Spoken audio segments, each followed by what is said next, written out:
সীতাকুণ্ডর সলিমপুর উপকূলীয় এলাকাত Kohinoor still ship breaking ইয়ার্ডত দ্বিতীয় দফা উচ্ছেদ অভিযান পরিচালনা করছে চট্টগ্রামের জেলা প্রশাসন। আর এই জাগরণের বৃক্ষরোপণ করা হয়। বুধবার সকালত দুজন ম্যাজিস্ট্রেটের সমন্বয়ে পরিচালিত অভিযানত সেনাবাহিনী, র্যাব, পুলিশ, আনসার সহ বন বিভাগের কর্মকর্তা উপস্থিত আছেন।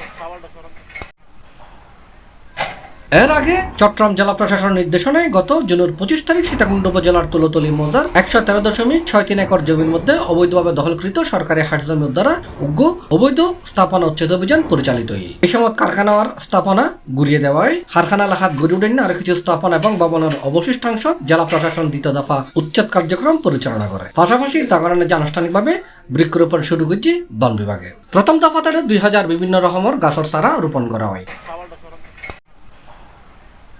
সীতাকুণ্ড উপজেলা নির্বাহী কর্মকর্তা মোহাম্মদ ফখরুল ইসলাম বৃক্ষরোপণ কর্মসূচির উদ্বোধন করেন। আপনারা অবগত আছেন যে এটি তুলাতলি মৌজার 1 নং খাস খতিয়ানের একটি জায়গা এবং এটি একটি সরকারি জায়গা এবং এখানে একটি অবৈধ স্থাপনা রয়েছে।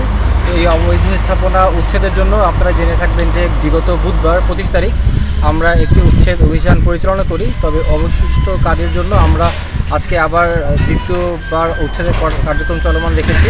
তো আজকে আমরা সম্পূর্ণ কার্যক্রম সম্পন্ন করব। আমাদের প্ল্যান হচ্ছে এই অবৈধ স্থাপনা উচ্ছেদ করে এখানে আমরা বৃক্ষরোপণ করব। তো আপনি অবগত থাকবেন যে এখানে আগে আসলে বনাঞ্চল ছিল।